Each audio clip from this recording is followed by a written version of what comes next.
సూర్యకుమార్ యాదవ్ గురించి చాలామంది చాలా రకాలుగా అనుకున్నారు. అసలు ఈ టీ20 వరల్డ్ కప్ మొదలుగా ఒక ముందు నుంచెళ్ళి ఈ న్యూజిలాండ్ సిరీస్ స్టార్ట్ అవ్వక ముందు నుంచెళ్ళి ఎలా అనుకున్నారంటే అసలు సూర్యకుమార్ యాదవ్ని ఎందుకు టీంలో ఉంచుతున్నారు, అతని స్ట్రైక్ రేట్ ఎలా ఉంది, అసలు అతను ఎలా ఆడుతున్నాడు ఏంటి అని చెప్పేసి ఎంతోమంది అతనికి ఎగెనిస్ట్గా మాట్లాడారు. కానీ ఏంటంటే సెలక్షన్ కమిటీ ఎప్పుడు కూడా అతన్ని సెలక్షన్ చేయకుండా అతన్ని ఉంచకుండా అయితే ఎప్పుడు కూడా చేయలేదన్నమాట.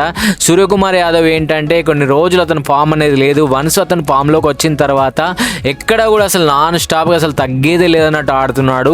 న్యూజిలాండ్ సిరీస్లోనూ అంతే, అండ్ ఇప్పుడు నిన్నటి మ్యాచ్లో కూడా అంతే. ఏంటంటే తనదైన రోజున సూర్యకుమార్ యాదవ్ని ఆపడం ఎవరి వల్ల కాదు. ఎందుకంటే సూర్యకుమార్ యాదవ్ అంటేనే టీ20 వరల్డ్ కప్.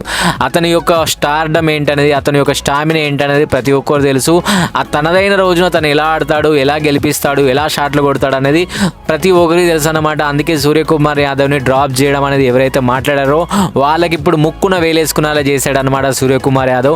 అందుకే అంటున్నా, సింహం ఎప్పుడు సింహమే ఉంటుంది. అది కొన్ని రోజులు నిద్రపోతుందని చెప్పేసి దాన్ని అలా మనం తక్కువ చేసి చూసామనుకోండి, అది ఎప్పుడైనా జూలు విదిల్చి ముందుకు వస్తుంది అనమాట.